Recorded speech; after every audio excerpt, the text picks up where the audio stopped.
ਭਾਈ ਸੇਵਾ ਸਿੰਘ ਜੀ ਤਰਮਾਲੇ ਵਾਲਿਆਂ ਦੇ ਸੇਵਕ ਭਾਈ ਬਚਿੱਤਰ ਸਿੰਘ ਨੇ ਇੱਕ ਪੋਸਟਰ ਮੈਨੂੰ ਭੇਜਿਆ ਹੈ, ਜਿਹਦੇ ਉੱਪਰ ਲਿਖਿਆ ਗੁਰਮਤਿ ਕੈਂਪ।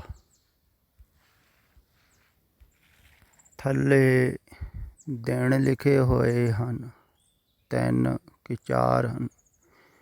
ਟਾਈਮ ਲਿਖਿਆ ਹੋਇਆ ਹੈ, ਕਿੰਨੇ ਤੋਂ ਕਿੰਨੇ ਵਜੇ ਤੱਕ ਇਹ ਕੈਂਪ ਲੱਗੇਗਾ। ਹੁਣ ਇਹਨਾਂ ਨੂੰ ਇਹ ਨਹੀਂ ਪਤਾ ਹੈ ਕਿ ਗੁਰਮਤਿ ਕੈਂਪਾਂ ਦੇ ਵਿੱਚ ਥੋੜ੍ਹੀ ਮਿਲਦੀ ਹੈ। ਗੁਰਮਤਿ ਗੁਰੂ ਕੋਲ ਮਿਲਦੀ ਹੈ, ਅਤੇ ਉਦੋਂ ਮਿਲਦੀ ਹੈ ਜਦੋਂ ਆਪਣੀ ਮੱਤ ਛੱਡੀ ਜਾਵੇ। ਪਰ ਆਪਣੀ ਮੱਤ ਛੱਡਣੀ ਔਖੀ ਹੈ ਨਾ। ਮਨ ਕੀ ਮਤ ਤਿਆਗੋ ਹਰ ਜਨ ਇਹਾ ਬਾਤ ਕਠਿਨੀ, ਬਹੁਤ ਹੀ ਕਠਿਨ ਹੈ। ਬਲਕਿ ਗੁਰੂਆਂ ਕੋਲ ਵੀ ਬਹੁਤ ਸਾਰੇ ਸਿੱਖ ਸਨ ਜਿਨ੍ਹਾਂ ਨੇ ਆਪਣੀ ਮੱਤ ਛੱਡੀ ਨਹੀਂ ਸੀ। ਛੱਡਣੀ ਕੋਈ ਸਿਖਾਲੀ ਹੈ। ਮੱਤ ਛੁੱਟ ਗਈ ਅਤੇ ਗੁਰੂ ਦੀ ਮੱਤ ਮਿਲ ਗਈ, ਅਤੇ ਗੁਰੂ ਦੀ ਮੱਤ ਦੁਆਲਾ ਤੇ ਪਰਮਾਤਮਾ ਹੀ ਨਜ਼ਰ ਆਵੇਗਾ ਨਾ। ਗੁਰੂ ਦੀ ਮੱਤ ਦੁਆਰਾ ਹੀ ਜਾਗਰਣ ਹੁੰਦਾ ਹੈ। ਪਰ ਇਵੇਂ ਗੁਰੂ ਦੀ ਮੱਤ ਮਿਲਦੀ ਨਹੀਂ ਹੈ ਵੀ ਕੁਛ ਕੁ ਦਿਨ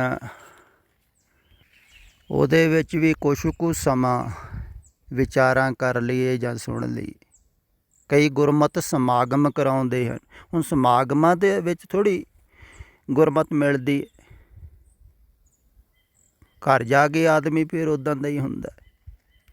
ਫਿਰ ਗੁਰਮਤਿ ਸਮਾਗਮ ਜਿਹੜੇ ਕਰਾਉਣ ਵਾਲੇ ਹਨ ਜਾਂ ਇਹ ਕੈਂਪ ਲਾਉਣ ਵਾਲੇ ਹਨ, ਇਹ ਥੋੜ੍ਹੀ ਦੇ ਸਕਦੇ ਹਨ ਗੁਰੂ ਦੀ ਮੱਤ। ਖਿਆਲ ਵਿੱਚ ਰੱਖਿਓ, ਗੁਰੂ ਹੀ ਗੁਰੂ ਦੀ ਮੱਤ ਦੇ ਸਕਦਾ ਹੈ। ਵਿਚੋਲਾ ਥੋੜ੍ਹੀ ਵੀ ਦੂਸਰੇ ਦੀ ਮੱਤ ਲੈ ਕੇ ਦੂਸਰੇ ਨੂੰ ਦੇ ਦੂ। ਬਲਕਿ ਸੰਸਾਰ ਦੇ ਤਲ 'ਤੇ ਵੀ ਐਸਾ ਨਹੀਂ ਹੁੰਦਾ ਹੈ ਵੀ ਦੂਸਰੇ ਦੀ ਮੱਤ ਲੈ ਕੇ ਕੋਈ ਦੂਸਰੇ ਨੂੰ ਦੇ ਦੇਵੇ।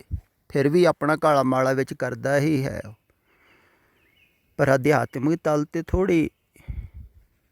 ਹੁਣ ਜਿਹੜਾ ਜਾਗ ਗਿਆ ਹੈ, ਜਾਗਰਤ ਪੁਰਸ਼, ਸਤਿਪੁਰਸ਼, ਪਹਿਲੀ ਤਾਂ ਗੱਲ ਉਹਦੀ ਮੱਤ ਸਮਝੀ ਨਹੀਂ ਜਾਵੇਗੀ, ਸਮਝ ਹੀ ਨਹੀਂ ਆਉਂਦੀ ਹੈ। ਹੁਣ ਜੇ ਕਹਿ ਰਹੇ ਹਨ ਉਹ ਇਹਨਾਂ ਦੀ ਆਪਣੀ ਹੀ ਮੱਤ ਹੈ। ਇਸੇ ਕਾਰਨ ਪੂਰੀ ਗੁਰੂ ਦੀ ਗੱਲ ਕਹਿ ਨਹੀਂ ਪਾਉਂਦੇ ਹਨ। ਅੱਲ੍ਹ ਅਗਮ ਖੁਦਾਈ ਬੰਦੇ, ਛੋੜ ਖਿਆਲ ਦੁਨੀਆ ਕੇ ਧੰਦੇ। ਇਹ ਥੋੜ੍ਹੀ ਕਹਿੰਦੇ ਹਨ ਵੀ ਦੁਨੀਆ ਦੇ ਧੰਦਿਆਂ ਵੱਲੋਂ ਖਿਆਲ ਛੱਡੋ। ਇਹ ਧੰਦੇ ਤੇਰੇ ਕੰਮ ਦੇ ਨਹੀਂ ਹਨ। ਔਰ ਕਾਜ ਤੇਰੇ ਕਿਤੇ ਨਾ ਕੰਮ, ਲਿਖਿਆ ਵੀ ਹੈ, ਪੜ੍ਹਦੇ ਵੀ ਹਨ। ਪਰ ਧੰਦਿਆਂ ਵੱਲੋਂ ਧਿਆਨ ਥੋੜ੍ਹੀ ਹਟਾ ਰਹੇ ਹਨ। ਨਾ ਹੀ ਇਹਨਾਂ ਦਾ ਹਟ ਰਿਹਾ ਹੈ। ਇਹਨਾਂ ਦਾ ਧਿਆਨ ਗੁਰਮਤਿ ਕੈਂਪ ਵੱਲ ਹੀ ਹੈ। ਇਹ ਵੀ ਧੰਦਾ ਹੀ ਬਣ ਗਿਆ। ਬਹੁਤਿਆਂ ਦਾ ਧੰਦਾ ਧਾਰਮਿਕ ਧੰਦਾ ਹੈ। ਕੋਈ ਕੈਂਪ ਲਵਾ ਰਿਹਾ, ਕੋਈ ਸਮਾਗਮ ਕਰਵਾ ਰਿਹਾ, ਕੋਈ ਸੰਤ ਸੰਮੇਲਨ ਕਰਾ ਰਿਹਾ, ਕੋਈ ਕਥਾ ਕਰਾ ਰਿਹਾ, ਕੁਛ ਨਾ ਕੁਛ ਕੋਈ ਕਰਾ ਰਿਹਾ, ਅਤੇ ਉਹਦੇ ਵਿੱਚ ਉਲਝਿਆ ਹੋਇਆ ਹੈ ਮਨ ਉਹਦਾ। ਤਾਂ ਉਹ ਵੀ ਧੰਦਾ ਹੀ ਹੈ। ਅਤੇ ਧੰਦਿਆਂ ਦੇ ਵਿੱਚ ਮਨ ਉਲਝਿਆ ਹੋਇਆ ਹੈ। ਨਾ ਆਪਣਾ ਛੁੱਟਿਆ ਹੈ, ਨਾ ਦੂਸਰਿਆਂ ਦਾ ਛੁਡਾ ਸਕਦੇ ਹਨ। ਇਹ ਗੱਲ ਖਿਆਲ ਵਿੱਚ ਰੱਖਿਓ। ਆਪਣਾ ਧਿਆਨ ਛੁੱਟਿਆ ਨਹੀਂ ਹੈ ਸੰਸਾਰ ਵੱਲੋਂ, ਤਦੇ ਤਾਂ ਗੁਰੂ ਦੀ ਇੱਕ ਤਰਫਾ ਗੱਲ ਕਰਦੇ ਹਨ। ਇਹ ਥੋੜ੍ਹੀ ਕਹਿੰਦੇ ਹਨ ਇਹ ਕੁਟੁੰਬ ਤੂੰ ਜੇ ਦੇਖਦਾ ਚੱਲੇ, ਨਾ ਹੀ ਤੇਰੇ ਨਾਲੇ ਸਾਥ ਤੇਰੇ ਚੱਲੇ, ਨਾ ਹੀ ਤਿਸ ਨਾਲ ਕਿਉਂ ਚਿੱਤ ਲਾਈ। ਵੀ ਚਿੱਤ ਨਾ ਲਾਓ ਕੁਟੁੰਬ, ਅਤੇ ਕੁਟੁੰਬ ਚ ਦੇ ਵਿੱਚ ਆਪ ਫਸੇ ਹੋਏ ਹਨ। ਚਿੱਤ ਲੱਗਾ ਹੋਇਆ, ਦੂਸਰੇ ਨੂੰ ਕਿਵੇਂ ਕਹਿਣਾ। ਫਿਰ ਗੁਰਮਤਿ ਕੈਂਪ ਦੇ ਵਿੱਚ ਕਰ ਕੀ ਰਹੇ ਹਨ? ਥੱਲੇ ਲਿਖਿਆ ਹੈ ਕੀਰਤਨ ਅਤੇ ਅਕਥ ਅਕਥਾ। ਹੁਣ ਇਹਨਾਂ ਨੂੰ ਪੁੱਛੇ ਵੀ ਜਿਹਦੀ ਕਥਾ ਹੀ ਅਕਥ ਹੈ, ਉਹਦੀ ਕਥਾ ਹੋ ਕਿਵੇਂ ਸਕਦੀ ਹੈ? ਪਰ ਚੰਗੇ ਚੰਗੇ ਅਲਫਾਜ਼ ਲਿਖ ਕੇ ਲੋਕਾਂ ਨੂੰ ਭਰਮਾਇਆ ਜਾਂਦਾ ਹੈ। ਲੋਕ ਸੋਚਦੇ ਹਾਂ ਹਾ ਬਾਬਾ ਜੀ ਅਕਥ ਕਥਾ ਕਰਨਗੇ। ਉਹਨਾਂ ਨੂੰ ਇਹ ਨਹੀਂ ਸਮਝ ਹੈ ਵੀ ਅਕਥ ਦੀ ਕਥਾ ਹੋ ਹੀ ਨਹੀਂ ਸਕਦੀ ਹੈ। ਕਥਾ ਹੀ ਸਾਰੀਆਂ ਝੂਠ ਦੀਆਂ ਹੁੰਦੀਆਂ ਅਤੇ ਝੂਠ ਦੇ ਵਿੱਚ ਹੀ ਹੁੰਦੀਆਂ ਹਨ। ਸੱਚ ਦੀ ਕੋਈ ਕਥਾ ਥੋੜ੍ਹੀ ਹੁੰਦੀ ਹੈ। ਹਾਂ, ਸੱਚ ਵੱਲ ਨੂੰ ਜਾਣ ਵਾਸਤੇ ਕਥਾ ਹੁੰਦੀ ਹੈ, ਉਹਨੂੰ ਹੀ ਸੱਚੀ ਕਥਾ ਕਿਹਾ ਜਾਂਦਾ ਹੈ ਜਾਂ ਸੱਚਾ ਉਪਦੇਸ਼ ਕਿਹਾ ਜਾਂਦਾ ਹੈ, ਜਿਹੜਾ ਸੱਚ ਵੱਲ ਨੂੰ ਲਿਜਾਣ ਵਾਸਤੇ ਹੋਵੇ। ਪਰ ਝੂਠ ਵੱਲੋਂ ਜਿੰਨਾ ਚਿਰ ਛੁਡਾਇਆ ਨਾ ਜਾਵੇਗਾ, ਛੁੱਟੇਗਾ ਨਾ, ਕੋਈ ਬੰਧਨ ਟੁੱਟਣਗੇ ਨਾ, ਉਹਨਾਂ ਚਿਰ ਸੱਤ ਵੱਲ ਨੂੰ ਜਾ ਕਿਵੇਂ ਸਕਦਾ ਹੈ ਕੋਈ। ਇਹ ਸੱਤ ਵੱਲ ਨੂੰ ਜਾਣ ਵਾਸਤੇ ਕਹਿ ਰਹੇ ਹਨ। ਜਿਹੜਾ ਕੈਂਪ ਲਵਾਇਆ ਜਾ ਰਿਹਾ ਹੈ ਉਹ ਸੱਤ ਦਾ ਚਿੰਤਨ ਕਰਨ ਵਾਸਤੇ, ਸਿਮਰਨ ਕਰਨ ਵਾਸਤੇ ਜ਼ੋਰ ਦਿੱਤਾ ਜਾਂਦਾ ਹੈ। ਤਦੇ ਮੈਂ ਕਹਿੰਦਾ ਹਾਂ, ਜ਼ਿਆਦਾਤਰ ਧਾਰਮਿਕ ਲੋਕ ਇੱਕ ਤਰਫਾ ਹੀ ਜ਼ੋਰ ਲਵਾ ਰਹੇ ਹਨ। ਬੜੀ ਸਾਧਨਾ ਕਰਾਉਂਦੇ, ਜਪ ਤਪ ਕਰਾਉਂਦੇ, ਅਭਿਆਸ ਕਰਵਾਇਆ ਜਾ ਰਿਹਾ ਹੈ। ਦੱਸੋ, ਪਰਮਾਤਮਾ ਨੂੰ ਮਿਲਣ ਦਾ ਅਭਿਆਸ ਹੁੰਦਾ ਹੈ ਕੋਈ? ਹੈ ਕਿ ਨਹੀਂ? ਬੇਸਮਝੀ ਦੀ ਗੱਲ। ਕੋਰਸ ਕਰਵਾਏ ਜਾ ਰਹੇ ਹਨ, ਦੱਸੋ, ਪਰਮਾਤਮਾ ਨੂੰ ਮਿਲਣ ਵਾਸਤੇ। ਕੋਰਸ ਤੇ ਸੰਸਾਰ ਦੇ ਵਿੱਚ ਹੁੰਦੇ ਹਨ, ਸੰਸਾਰ ਵਿੱਚ ਪਾਉਣ ਵਾਸਤੇ ਹੁੰਦੇ ਹਨ। ਪਰਮਾਤਮਾ ਨੂੰ ਮਿਲਣ ਵਾਸਤੇ ਥੋੜ੍ਹੀ ਕੋਈ ਕੋਰਸ ਹੁੰਦਾ ਹੈ। ਪਰਮਾਤਮਾ ਕੋਈ ਚੀਜ਼ ਥੋੜ੍ਹੀ ਹੈ, ਸਗੋਂ ਕੋਰਸ ਛੱਡਣੇ ਹਨ, ਕਿਉਂਕਿ ਵਾਪਸ ਜਾਣਾ ਹੈ ਮੂਲ ਵੱਲ। ਬੜੇ ਮੰਤਰਾਂ ਦੇ ਕਈ ਜਾਪ ਕਰ ਰਹੇ ਹਨ, ਕਈ ਬੜੇ ਜ਼ੋਰ ਦੀ ਜਾਪ ਕਰਦੇ ਹਨ। ਮੈਂ ਇੱਕ ਦਿਨ ਸੁਣ ਰਿਹਾ ਸੀ ਤੇ ਬੜੀ ਜ਼ੋਰ ਦੀ ਵਾਹਿਗੁਰੂ ਵਾਹਿਗੁਰੂ ਲੱਗੇ ਹੋਏ। ਇਸ ਢੰਗ ਨਾਲ ਜ਼ੋਰ ਦੀ ਕਰਨ ਦੁਆਰਾ, ਜਾਂ ਕੋਈ ਹਰੇ ਕ੍ਰਿਸ਼ਨਾ ਹਰੇ ਰਾਮਾ ਵੀ ਕਰਦੇ ਹਨ ਜ਼ੋਰ ਦੀ, ਜਾਂ ਹੋਰ ਕਈ ਮੰਤਰਾਂ ਦੇ ਜਾਪ ਜਿਹੜੀ ਉਤੇਜਨਾ ਪੈਦਾ ਕਰਦੇ ਹਨ, ਉਹਦੇ ਦੁਆਰਾ ਥੋੜ੍ਹਾ ਜਿਹਾ ਧਿਆਨ ਸੰਸਾਰ ਵੱਲੋਂ ਹਟਦਾ ਹੈ। ਇਹ ਗੱਲ ਖਿਆਲ ਵਿੱਚ ਰੱਖਿਓ, ਉਤੇਜਨਾ ਕਰਕੇ। ਅਤੇ ਬਾਅਦ ਦੇ ਵਿੱਚ ਉਹਨਾਂ ਨੂੰ ਬੜਾ ਵਧੀਆ ਲੱਗਦਾ ਹੈ, ਸ਼ਾਂਤ ਮਹਿਸੂਸ ਹੁੰਦਾ ਹੈ ਮਨ। ਪਰ ਉਹ ਥੋੜ੍ਹਾ ਚਿਰ ਵਾਸਤੇ ਹੁੰਦਾ ਹੈ, ਕਿਉਂਕਿ ਥੋੜ੍ਹਾ ਚਿਰ ਵਾਸਤੇ ਇਹ ਖਿਆਲ ਉੱਧਰੋਂ ਹਟਿਆ ਅਤੇ ਇਹ ਹਰ ਇੱਕ ਦਾ ਹਟ ਜਾਂਦਾ ਹੈ। ਧਾਰਮਿਕ ਵੀ ਐਸਾ ਕਰੇ ਤਾਂ ਉਹਦਾ ਵੀ ਹਟ ਜਾਂਦਾ, ਜ਼ੋਰ ਦੀ ਸਿਰ ਹਿਲਾਏ ਅਤੇ ਪੂਰੀ ਉਤੇਜਨਾ ਦੇ ਨਾਲ ਚਿੰਤਨ ਕਰੇ, ਅਤੇ ਥੋੜ੍ਹੀ ਦੇਰ ਵਾਸਤੇ ਧਿਆਨੀ ਦਾ ਵੀ ਧਿਆਨ ਹਟ ਜਾਂਦਾ ਹੈ, ਸਿਮਰਨ ਕਰਨ ਵਾਲੇ ਦਾ ਵੀ ਹਟ ਜਾਂਦਾ ਹੈ ਥੋੜ੍ਹੀ ਦੇਰ ਵਾਸਤੇ। ਪਰ ਰੈਗੂਲਰ ਨਹੀਂ ਹਟਦਾ, ਕਿਉਂਕਿ ਬਾਹਰ ਝੂਠ ਨਾਲ ਟੁੱਟਦਾ ਨਹੀਂ ਹੈ ਨਾ। ਓਨਾ ਚਿਰ ਨਹੀਂ ਟੁੱਟੇਗਾ ਜਿੰਨਾ ਚਿਰ ਝੂਠ ਨੂੰ ਝੂਠ ਜਾਣ ਨਹੀਂ ਲਿਆ ਜਾਵੇਗਾ। ਇਹ ਗੱਲ ਖਿਆਲ ਵਿੱਚ ਰੱਖਿਓ। ਇਹ ਮੈਂ ਬਹੁਤ ਵਾਰਾਂ ਕਹਿਣਾ, ਝੂਠ ਨਾਲ ਉਹਨਾਂ ਚਿਰ ਸੰਬੰਧ ਨਹੀਂ ਟੁੱਟਦਾ ਹੈ, ਅਤੇ ਜਿੰਨਾ ਚਿਰ ਟੁੱਟਿਆ ਹੀ ਨਹੀਂ ਸੰਬੰਧ, ਉਹਨਾਂ ਚਿਰ ਤੁਸੀਂ ਸੱਤ ਵਾਲੇ ਪਾਸੇ ਜਾ ਨਹੀਂ ਸਕਦੇ ਹੋ। ਜ਼ੋਰ ਲਾ ਕੇ ਥੋੜ੍ਹੀ ਜਾਓਗੇ ਸੱਤ ਵਾਲੇ ਪਾਸੇ, ਜ਼ੋਰ ਥੋੜ੍ਹੀ ਕੰਮ ਆਉਂਦਾ ਹੈ। ਤਦੇ ਲਿਖਿਆ ਨਾ, ਜ਼ੋਰ ਨਾ ਜੁਗਤੀ ਛੁੱਟੇ ਸੰਸਾਰ। ਜ਼ੋਰ ਦੇ ਨਾਲ ਥੋੜ੍ਹੀ ਵੀ ਜੁਗਤੀਆਂ ਲਾ ਕੇ ਤੁਸੀਂ ਸੰਸਾਰ ਤੋਂ ਛੁੱਟ ਜਾਓਗੇ।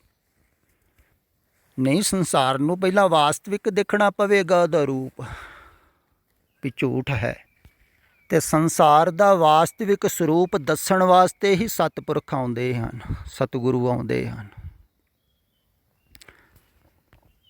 ਉੱਦਾਂ ਸੰਸਾਰ ਦਾ ਸਰੂਪ ਦਾ ਨਹੀਂ ਪਤਾ ਲੱਗਦਾ ਹੈ, ਨਾ ਜਪ ਕਰਕੇ, ਨਾ ਤਪ ਕਰਕੇ, ਨਾ ਅਭਿਆਸ ਕਰਕੇ, ਨਾ ਗੁਰਮਤਿ ਸਮਾਗਮ ਕਰਕੇ, ਨਾ ਕੈਂਪ ਲਾ ਕੇ, ਹੋਰ ਤਰ੍ਹਾਂ ਦੀਆਂ ਸਾਧਨਾਵਾਂ ਕਰਕੇ ਥੋੜ੍ਹੀ ਪਤਾ ਲੱਗਦਾ ਸੰਸਾਰ ਅਸੱਤ ਹੈ। ਫਿਰ ਪਤਾ ਹੀ ਲੱਗ ਜਾਵੇ ਅਸੱਤ ਹੈ, ਕੂੜ ਹੈ, ਫਿਰ ਸਾਧਨਾ ਕਰਨ ਦੀ ਕੀ ਲੋੜ ਹੈ। ਇਸੇ ਕਾਰਨ ਹੀ ਜਾਗਰਤ ਪੁਰਸ਼ ਕੋ ਸਾਧਨਾ ਕਰਨ ਦੀ ਲੋੜ ਨਹੀਂ ਹੈ। ਉਹਦੇ 'ਤੇ ਸਿਰਫ ਸ਼ਰਧਾ ਕਰਨ ਦੀ ਲੋੜ ਹੈ, ਭਾਵਨਾ ਕਰਨ ਦੀ ਲੋੜ ਹੈ।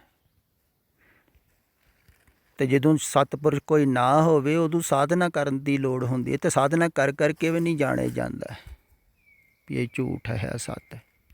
ਕਿਉਂਕਿ ਸਾਧਨਾ ਕਰਨ ਵਾਲਾ, ਧਿਆਨ ਕਰਨ ਵਾਲਾ, ਜਪ ਤਪ ਕਰਨ ਵਾਲਾ ਵੀ ਝੂਠ ਦੁਆਰਾ ਇਹ ਕਰਦਾ ਹੈ, ਆਪਣੀ ਮੱਤ ਦੁਆਰਾ ਹੀ ਕਰਦੇ ਹਨ ਨਾ ਸਾਰੇ ਸਾਧਨ।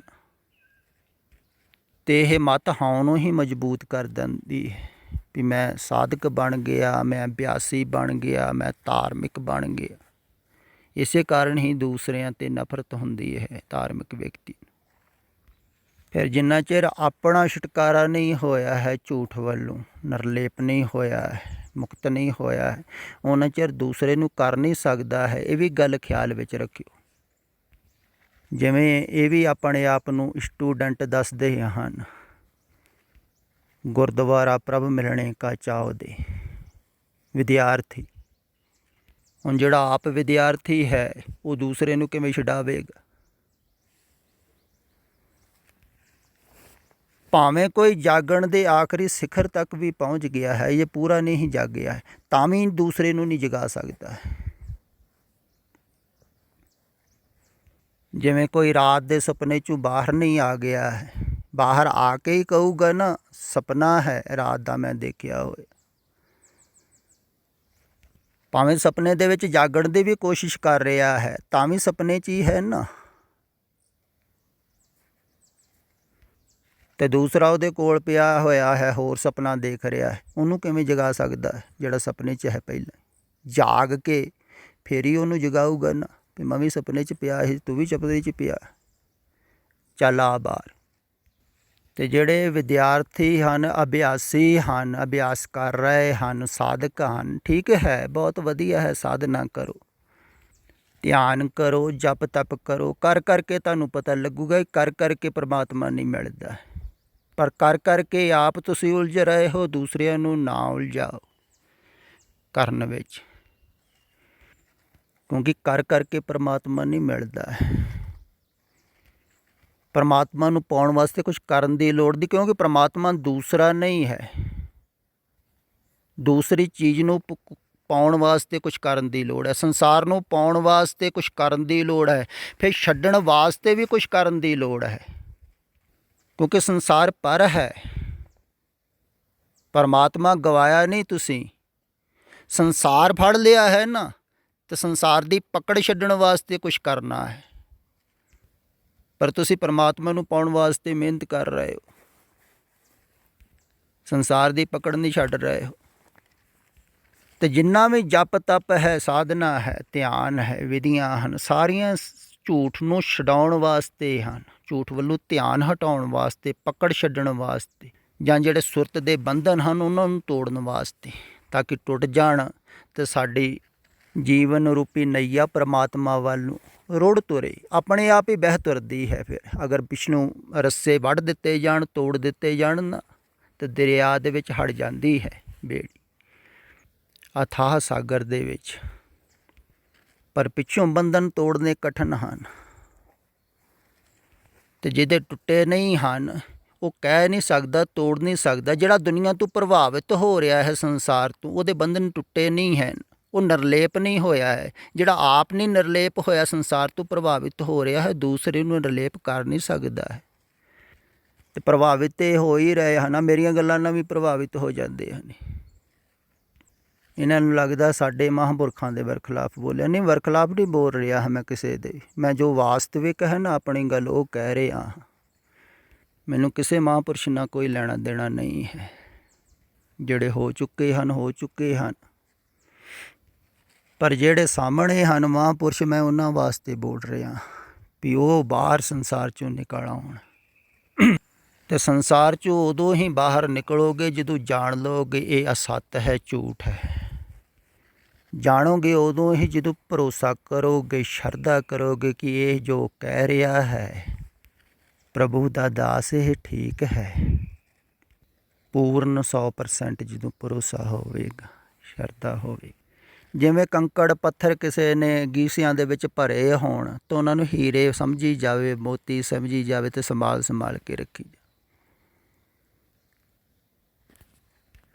ਤਾਂ ਉਹਨੂੰ ਕੋਈ ਬਾਬੇ ਨਾਨਕ ਜੀ ਵਰਗਾ ਜੌਹਰੀ ਮਿਲ ਜਾਵੇ ਅਤੇ ਕਵੇ ਵੀ ਇਹ ਕੰਕਰ ਪੱਥਰ ਹਨ, ਇਹ ਕਿੱਧਰ ਤੂੰ ਜੇਬਾਂ ਭਰੀ ਫਿਰਦਾ ਹਾਂ, ਬੋਝਾ ਚੱਕੀ ਫਿਰਦਾ, ਦੁਖੀ ਹੋ ਰਿਹਾ, ਸੱਟ ਇਹਨੂੰ ਪਰੇ। ਅਗਰ ਉਹਦੀ ਸ਼ਰਧਾ ਹੋਈ ਵੀ ਇਹ ਠੀਕ ਹਨ, ਪੂਰੇ ਜੌਹਰੀ ਹਨ, ਇਹਨਾਂ ਨੂੰ ਪਤਾ ਹੈ, ਇਹਨਾਂ ਨੇ ਜਾਣਿਆ, ਵਿਸ਼ਵਾਸ ਕੀਤਾ, ਸ਼ਰਧਾ ਕੀਤੀ, ਤਾਂ ਉਸੇ ਵੇਲੇ ਕੱਢ ਕੇ ਕੰਕੜ ਪੱਥਰ ਪਰੇ ਸੁੱਟ ਦੇਵੇ। ਹੁਣ ਉਹ ਕੰਕੜ ਪੱਥਰ ਸੁੱਟਣ ਵਾਸਤੇ ਉਹਨੂੰ ਅਭਿਆਸ ਥੋੜ੍ਹੀ ਕਰਨ ਦੀ ਲੋੜ ਪਵੇਗੀ। ਤੇ ਅਗਰ ਕੋਈ ਕਵੇ ਨਹੀਂ ਜੀ ਮੈਂ ਇਦਾਂ ਨਹੀਂ ਸੁੱਟਦਾ ਕੰਕਰ ਪੱਥਰ, ਹੈ ਤੇ ਝੂਠ ਹੀ, ਪਰ ਮੈਂ ਅਭਿਆਸ ਕਰਕੇ, ਹੁਣ ਅਭਿਆਸ ਦੁਆਰਾ ਕੰਕਰ ਪੱਥਰ ਥੋੜ੍ਹੇ ਛੁੱਟਣਗੇ।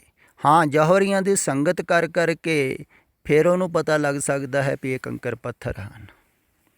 ਇਸੇ ਕਾਰਨ ਹੀ ਸੰਗਤ ਕਰਨ ਵਾਸਤੇ ਕਿਹਾ ਹੈ ਸਤਿਪੁਰਖਾਂ ਨੇ, ਵੀ ਉਹਨਾਂ ਦੀ ਸੰਗਤ ਕਰ ਕਰਕੇ ਝੂਠ ਦਾ ਪਤਾ ਲੱਗਦਾ ਹੈ ਵੀ ਇਹ ਝੂਠ ਹੈ, ਅਸੱਤ ਹੈ। ਉਧਰੋਂ ਫਿਰ ਛੁਟਕਾਰਾ ਹੋਣਾ ਸ਼ੁਰੂ ਹੋ ਜਾਂਦਾ ਹੈ। ਜੈਸੀ ਸੰਗਤ ਤੈਸੀ ਰੰਗਤ। ਜਿਨ੍ਹਾਂ ਦੀ ਬਿਰਤੀ ਝੂਠ ਵੱਲੋਂ ਛੁੱਟੀ ਹੋਈ ਹੈ, ਅਸੱਤ ਵੱਲੋਂ ਨਿਰਲੇਪ ਹਨ, ਮੁਕਤ ਹਨ, ਉਹਨਾਂ ਦੀ ਸੰਗਤ ਕਰ ਕਰਕੇ ਹੀ ਮੁਕਤ ਹੁੰਦਾ ਰਹਿੰਦਾ ਹੈ ਆਦਮੀ। ਆਪਣੇ ਆਪ ਹੀ ਸਹਿਜ ਉਹਨਾਂ ਕੋਲ ਰਹਿ ਕੇ, ਉਹਨਾਂ ਦੀ ਸੇਵਾ ਕਰਕੇ। ਇਸੇ ਕਾਰਨ ਜਦੋਂ ਉਹ ਹੁੰਦੇ ਹਨ ਤੇ ਬਹੁਤ ਮੁਕਤ ਹੁੰਦੇ ਹਨ ਲੋਕ, ਜਿਵੇਂ ਭਗਤ ਕਬੀਰ ਜੀ, ਬਾਬਾ ਨਾਨਕ ਜੀ ਜਿਸ ਸਮੇਂ ਹੋਏ, ਅਤੇ ਉਹਨਾਂ ਗੁਰੂਆਂ ਕੋਲ ਰਹਿੰਦੇ ਹੋਏ ਬਾਬਾ ਲਹਿਣਾ ਜੀ ਵਰਗੇ ਜਾਗ ਪਏ ਸਹਿਜ। ਹੁਣ ਬਾਬੇ ਲਹਿਣੇ ਨੇ ਕਿਹੜਾ ਅਭਿਆਸ ਕੀਤਾ ਸੀ ਉੱਥੇ ਕੋਈ, ਜਾਂ ਗੁਰੂ ਨਾਨਕ ਦੇਵ ਜੀ ਨੇ ਕਰਾਇਆ ਹੋਵੇਗਾ ਅਭਿਆਸ ਵੀ ਵਾਹਿਗੁਰੂ ਵਾਹਿਗੁਰੂ ਕਰ ਉੱਥੇ ਬੈਠ ਕੇ? ਨਹੀਂ, ਸਤਿਪੁਰਖ ਐਸਾ ਨਹੀਂ ਕਰਾਉਂਦਾ। ਸਤਿਪੁਰਖ ਸਿਰਫ ਧਿਆਨ ਛਡਾਉਂਦਾ ਹੈ ਬਾਹਰੋਂ, ਤਾਂ ਉਹਦੇ ਸਹਾਰੇ ਬਾਹਰੋਂ ਧਿਆਨ ਛੁੱਟ ਜਾਂਦਾ ਹੈ ਸੰਸਾਰ ਵੱਲੋਂ। ਅਤੇ ਜਦੋਂ ਪੂਰਾ ਛੁੱਟ ਜਾਂਦਾ ਹੈ ਤਾਂ ਉਹ ਜਾਣਦਾ ਹੈ ਵੀ ਮੇਰੇ ਅੰਦਰ ਉਹ ਹੀ। ਦਰਅਸਲ ਅੰਦਰੋਂ ਹੀ ਤੁਸੀਂ ਬਾਹਰ ਜਾ ਰਹੇ ਹੋ ਨਾ, ਸੱਤ ਵਿੱਚ ਬੈਠੇ ਹੋਏ ਹੋ ਤਾਂ ਸੁਰਤ ਝੂਠ ਵਿੱਚ ਜੁੜ ਗਈ ਹੈ ਨਾ, ਲੱਗ ਗਈ। ਸਿਰਫ ਉੱਧਰੋਂ ਹੀ ਹਟਾਉਣਾ ਹੈ ਨਾ। ਤੋ ਬੜੇ ਹੀ ਪਿਆਰ ਨਾਲ, ਪ੍ਰੇਮ ਨਾਲ ਉਹਨਾਂ ਦੀ ਸੁਰਤ ਪਿਆਰਿਆਂ ਦੀ ਬਾਹਰੋਂ ਹਟਾ ਲੈਂਦੇ ਹਨ ਸਹਿਜੇ ਸਹਿਜ। ਜਦੋਂ ਝੂਠ ਵੱਲੋਂ ਸੁਰਤ ਹਟ ਗਈ, ਧਿਆਨ ਹਟ ਗਿਆ, ਅਤੇ ਸੱਤ ਦੇ ਵਿੱਚ ਹੈ ਹੀ ਪਤਾ ਲੱਗਦਾ ਹੈ। ਇਹਨਾਂ ਨੂੰ ਪਹਿਲਾਂ ਵੀ ਬੇਨਤੀ ਕੀਤੀ ਸੀ ਵੀ ਤੁਸੀਂ ਆਪ ਜਾਗ ਜਾਓ, ਦੂਜਿਆਂ ਨੂੰ ਨਾ ਚੱਕਰਾਂ 'ਚ ਪਾਓ, ਉਹਨਾਂ 'ਤੇ ਦਇਆ ਕਰੋ ਅਗਰ ਧਾਰਮਿਕ ਹੋ ਤਾਂ।